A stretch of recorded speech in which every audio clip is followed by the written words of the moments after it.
সদর দরজার কড়া নাড়তে কয়েক সেকেন্ডের মধ্যেই একটি ভৃত্যস্থানীয় প্রৌঢ় দরজা খুলে প্রশ্ন করল, কাকে চায়? চৌধুরী মশাই, গগন চৌধুরী। তিনি কি শুয়ে পড়েছেন? না। তার সঙ্গে একবার দেখা করা যায় কি? আমার নাম সুধীন সরকার। আমি থাকি ওই সামনের বাড়িতে। একটা বিশেষ কাজে এসেছি।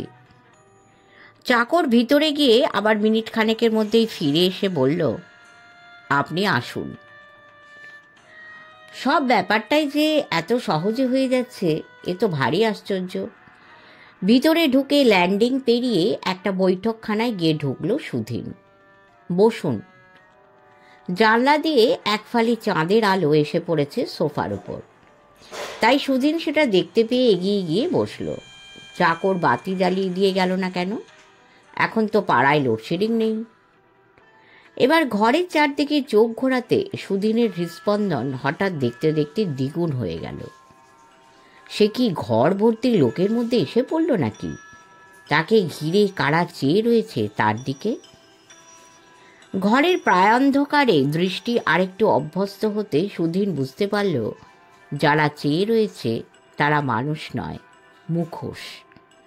প্রত্যেকটি মুখোশে চোখের চাহনি যেন তারই দিকে ঘোরানো। এসব মুখোশ যে এ দেশের নয় সেটাও বুঝেছে সুধীন। দেখে মনে হয় অধিকাংশই আফ্রিকার, কিছু দক্ষিণ আমেরিকারও হতে পারে। সুধীন এককালে ভালো ছবি আঁকত। বাপের আপত্তি না থাকলে হয়তো সেটাকেই সে পেশা করত। হাতে নানা রকম কাজ সম্বন্ধে তার এখনো যথেষ্ট কৌতূহল আছে। সুধীন মনে মনে নিজের সাহসের তারিফ না করে পারল না। অন্ধকার ঘরে মুখোশ পরিবৃত এই ভৌতিক পরিবেশে অনেকেরই দাঁত কপাটে লেগে যেত। ঘরে যে কখন লোক প্রবেশ করেছে তা সুধীন টের পায়নি। গম্ভীর কণ্ঠস্বরের প্রশ্ন শুনে চমকে পাশ ফিরে সোফায় বসা মানুষটাকে দেখতে পেল। এত রাত্রে? সুধীন হাত দুটোকে প্রায় যন্ত্রের মতো সামনে তুলে নমস্কার করে কথা বলতে গিয়েও পারল না। ইনি যে অভিজাত পরিবারের সন্তান তাতে কোনো সন্দেহ নেই। পরনে শাল তার পরিচয় দিচ্ছে, কিন্তু গায়ের রঙে এমন পাংশুটে রক্তহীন ভাব আর চোখের চাহনিতে এমন অস্বাভাবিক তীক্ষ্ণতা সুধীন কখনো আগে দেখেনি। এমন ব্যক্তিকে প্রথম দর্শনে কারোরই মুখ দিয়ে চট করে কথা বেরোবে না। ভদ্রলোক নিষ্পলক দৃষ্টিতে সুধীনের দিকে চেয়ে আছেন। প্রায় 1 মিনিট লাগলো সুধীনের নিজেকে সামলে নিতে।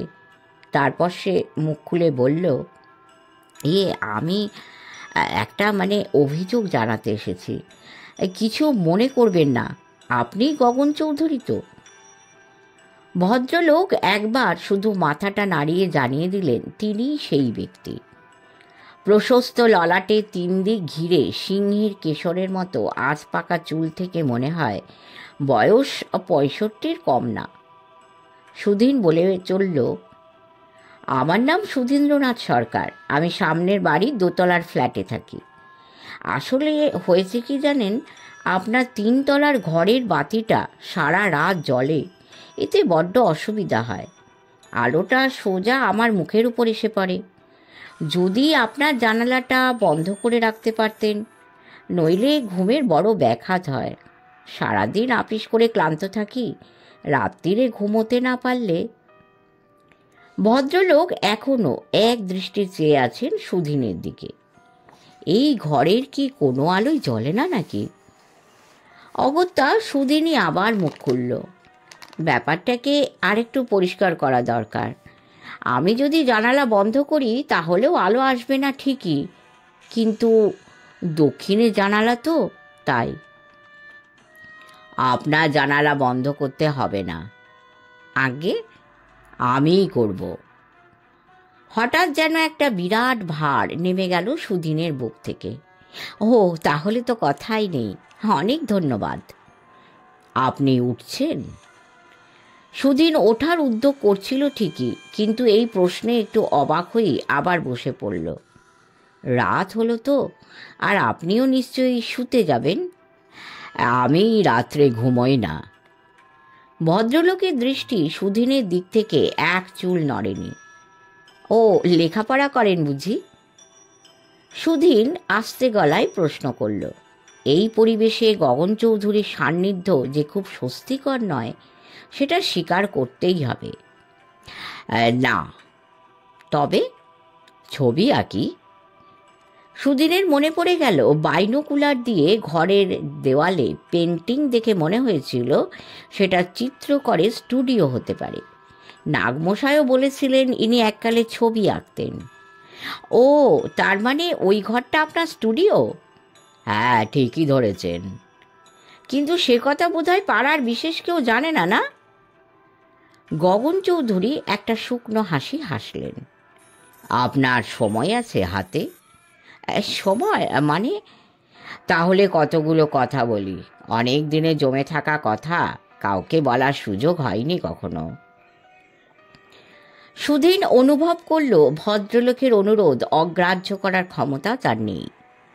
হ্যাঁ, বলুন। পাড়ার লোকে জানে না, কারণ জানার আগ্রহ নেই। একটা লোক সারাটা জীবন শিল্প চর্চা করে গেল, কিন্তু সে সম্বন্ধে কারুর কোনো কৌতূহল নেই। এককালে যখন এক্সিবিশন করেছি তখন কেউ কেউ এসে দেখেছে, অল্প বিস্তর সুখ্যাতিও করেছে। কিন্তু যখন হাওয়া বদলাতে শুরু করলো, মানুষের যে ছবি রক্ত মাংসের মানুষ বলে চেনা যায় তার কদর আর যখন রইল না, তখন থেকে আমি গুটিয়ে নিয়েছি নিজেকে।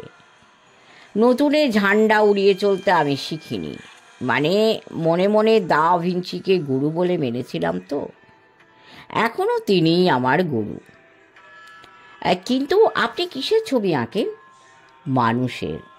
মানুষের? হ্যাঁ, পোর্ট্রেট। মন থেকে? না, সেটা আমি পারি না, শিখিনি। আমার সামনে কেউ এসে না বসলে আমি ছবি আঁকতে পারি না। এই মাঝরাত্রিরে? হ্যাঁ, মডেল আসে, সিটিং দেয়, রোজই আসে। সুধীন কিছুক্ষণের জন্য হতবম্ব হয়ে বসে রইল। কেমনতর কথাবার্তা বলছেন ভদ্রলোক? এ যে পাগলের প্রলাপের মতো শোনাচ্ছে। কি, বিশ্বাস হচ্ছে না? গগন চৌধুরীর ঠোঁটের কোণে এই প্রথম একটা পরিষ্কার হাসির আভাস দেখা গেল। সুধীন কি বলবে বুঝতেই পারল না। আসুন আমার সঙ্গে। সুধীন এই আদেশও অমান্য করতে পারল না। ভদ্রলোকের চোখে এবং কথায় একটা সম্মোহনী শক্তি আছে, সেটা মানতেই হবে। তার নিজেরও যে কৌতূহল হচ্ছে না তা নয়। কেমন ছবি আঁকেন ভদ্রলোক? কারা আসে সিটিং দিতে মাঝরাত্রিরে? কিভাবে তাদের জোগাড় করা হয়? আবার স্টুডিওতে ছাড়া বাড়ির আর কোথাও ইলেকট্রিসিটি নেই। কেরোসিন ল্যাম্পের আবঝা হলদে আলোয় কাঠের সিঁড়ি দিয়ে ওপরে উঠতে উঠতে আপনার নিশ্চয়ই খুব ভালো লাগছে। কি, পারছেন তো উঠতে? বাকি সব কানেকশন কেটে দিয়েছি। আশ্চর্য এই যে ল্যান্ডিংয়ে সিঁড়ির দেওয়ালে বৈঠকখানায় কোথাও একটিও পেন্টিং নেই। সবই কি তাহলে স্টুডিওতে জড়ো করে রেখেছেন ভদ্রলোক? 3 তলায় উঠে বাঁয়ে ঘুরে সামনে একটা দরজা। সেই ঘরে সুধীনকে নিয়ে ঢুকে দরজা আবার বন্ধ করে দিয়ে বাঁয়ে দেওয়ালে একটা সুইচ টিপতেই উজ্জ্বল আলোতে ঘরটা ভরে গেল। এটাই যে স্টুডিও সেটা আর বলে দিতে হয় না। আঁকার সব সরঞ্জামই রয়েছে এখানে। ঘরের একপাশে আলোর ঠিক নিচে ইজেলে একটা সাদা ক্যানভাস খাটানো রয়েছে। তাতে নতুন ছবি শুরু হবে সেটা বোঝাই যাচ্ছে। সরঞ্জামের বাইরে যেটা আছে সেটা হলো দেওয়ালে টাঙানো এবং মেঝেতে ডাঁই করে রাখা পোর্ট্রেট। কমপক্ষে 100 তো হবেই। মেঝেরগুলো এগিয়ে গিয়ে হাতে তুলে না ধরলে বোঝা যাবে না। যেগুলো চোখের সামনে জলজ্যান্ত সে সব দেওয়ালে টাঙানো পোর্ট্রেটগুলো। অধিকাংশই পুরুষের ছবি।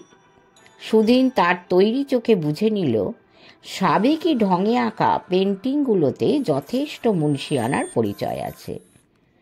এখানেও সুধীনের মনে হলো যে সে যেন অনেক জ্যান্ত মানুষের ভিড়ে এসে পড়েছে এবং সবাই চেয়ে আছে তারই দিকে। কমপক্ষে 50 জোড়া চোখ। কিন্তু এরা সব কারা? 2-1টা মুখ চেনা চেনা মনে হচ্ছে বটে। কেমন লাগছে? প্রশ্ন করলেন গগন চৌধুরী। হ্যাঁ, খুব উঁচু দরের কাজ, স্বীকার করতে বাধ্য হলো সুধীন। অথচ অয়েল পেন্টিংয়ে পোর্ট্রেট আঁকার রেওয়াজটাই লোপ পেয়ে গেছে। সেখানে আমাদের মতো শিল্পীদের কি দশা হয় ভেবে দেখেছেন? হ্যাঁ, কিন্তু এ ঘরে এসে তো মনে হচ্ছে না যে আপনার কাজের অভাব আছে। হ্যাঁ, কি বলছেন? সে তো এখন, এককালে 15 বছর ধরে সমানে কাগজে বিজ্ঞাপন দিয়ে গেছি, একটি লোকও সাড়া দেয়নি। শেষটায় বাধ্য হয়ে বন্ধ করে দিই। তারপর আবার আঁকা শুরু হলো কি করে? অবস্থার পরিবর্তনের ফলে। সুদিন আর কিছু বলল না, কারণ তার সমস্ত মন এখন ছবির দিকে। ইতিমধ্যে সে 3 জনকে চিনতে পেরেছে। একজন মাস্টারেক হলো মারা গেছেন, বিখ্যাত গায়ক অনন্তলাল নিয়োগী। সুদিন আসরে বসে তার গান শুনেছে বছর 8 আগে। দ্বিতীয় জন হলেন অসীমানন্দ স্বামী, এককালে স্বদেশী করে পরে সন্ন্যাসী হয়ে যান। ইনিও মারা গেছেন বছরখানেক হলো। কাগজে ছবি বেরিয়েছিল, সুদিনের মনে আছে। তৃতীয় ব্যক্তি হলেন এয়ার ইন্ডিয়ার বাঙালি পাইলট ক্যাপ্টেন চক্রবর্তী। লন্ডন যাবার পথে বোয়িং দুর্ঘটনায় 250 যাত্রী সমেত এরও মৃত্যু হয় বছর 3 আগে। সুদিন যে শুধু ছবি থেকেই চিনল এদের তা নয়, একবার আপিসের কাজে রোম যাবার পথে প্লেনের ককপিটে এর সঙ্গে আলাপও হয়েছিল। সুদিন একটা প্রশ্ন না করে পারল না, এরা কি শুধুই পোর্ট্রেট করানোর উদ্দেশ্যে এসেছিলেন? সে ছবি নিজেরা নেননি কখনো? গগন চৌধুরীকে এই প্রথম গলা ছেড়ে হাসতে শুনল সুদিন। না মিস্টার সরকার, পোর্ট্রেট এদের কোনো প্রয়োজন ছিল না। এ শুধু আমার ব্যক্তিগত সংগ্রহের জন্য আঁকা। আপনি কি বলতে চান, রোজই কেউ না কেউ এসে আপনাকে সিটিং দেন? হ্যাঁ, সেটা আর কিছুক্ষণ থাকলেই দেখতে পাবেন। আজও লোক আসবে। সুধীরের মাথা ক্রমেই গুলিয়ে যাচ্ছে, কিন্তু এদের সঙ্গে যোগাযোগটা কিভাবে? দাঁড়ান, আপনাকে বুঝিয়ে দিচ্ছি। আমার সিস্টেমটা একটু আলাদা। তাক থেকে একটা বেশ বড় খাতা নামিয়ে সুধীনের দিকে নিয়ে এলেন গগন চৌধুরী। এটা খুলে দেখুন, এতে কি আছে। আলোর তলায় নিয়ে গিয়ে খাতাটা খুলল সুধীন। খাতার পাতায় পরপর আটা দিয়ে সাঁটা খবরের কাগজের পৃষ্ঠা থেকে কাটা মৃত্যু সংবাদ। অনেকগুলো খবরের সঙ্গে ছবিও রয়েছে। সুধীন দেখল যে কিছু কিছু কাটিংয়ের পাশে পেন্সিল দিয়ে চিকে দেওয়া রয়েছে। পেন্সিলের দাগ হলে বুঝতে হবে তাদের ছবি আঁকা হয়ে গেছে, বললেন গগন চৌধুরী। কিন্তু যোগাযোগটা করেন কি করে সেটা তো? গগন চৌধুরী সুধীনের হাত থেকে খাতাটা নিয়ে আবার সেটা তাকে রেখে দিলেন। তারপর ঘুরে এগিয়ে এসে বললেন, ওটা সকলে পারে না, আমি পারি। একটা চিঠি বা টেলিফোনের কম্য নয়। এরা যেখানে আছেন সেখানে তো আর টেলিফোন নেই বা ডাকবিলির ব্যবস্থাও নেই। এদের জন্য অন্য উপায়ের প্রয়োজন হয়। সুদিনের হাত পা ঠান্ডা, গলা শুকিয়ে কাঠ। তাও একটা প্রশ্ন না করলেই নয়। আপনি কি বলতে চান এইসব লোকের পোর্ট্রেট করা হয়েছে এদের মৃত্যুর পর? আরে, এদের খবর পাবো কি করে সুদিনবাবু? আমি আর কলকাতার কটা লোককে চিনি। মৃত্যু না হলে তো তারা আর তাদের গণ্ডির বাইরে বেরোতে পারেন না। একমাত্র এইসব ব্যক্তিই তো সম্পূর্ণ মুক্ত, সম্পূর্ণ স্বাধীন। তাদের সময়েরও অভাব নেই, ধৈর্যেরও অভাব নেই। ছবি যতক্ষণ না নিখুঁত হচ্ছে ততক্ষণ ঠায় বসে থাকবেন ওই চেয়ারে। ঢং ঢং ঢং রাত্রে নিস্তব্ধতা বিদীর্ণ করে একটা ঘড়ি বেজে উঠল। সিঁড়ির পাশে যে ঘড়িটা দেখেছিল সুধীন সেটাই বোধহয়। 12টা, বললেন গগন চৌধুরী। এইবার আসবেন। কে? সুধীনের গলার স্বর অস্বাভাবিক রকম চাপা ও রুক্ষ। তার মাথা ঝিমঝিম করবে। আজকে যিনি বসবেন তিনি। ওই তার পায়ের শব্দ। সুধীন শ্রবণ শক্তিটা এখনো হারায়নি, তাই সে স্পষ্ট শুনতে পেল বাইরে নিচ থেকে জুতোর শব্দ। এসে দেখুন। গগন চৌধুরী এগিয়ে গেছেন পাশের একটা জানালার দিকে। আমার কথা বিশ্বাস না হয় এসে দেখুন। এও কি সেই সম্মোহনী শক্তি? যন্ত্রচালিতের মতো এগিয়ে গিয়ে সুধীন গগন চৌধুরীর পাশে দাঁড়িয়ে নিচের দিকে দৃষ্টি দিল।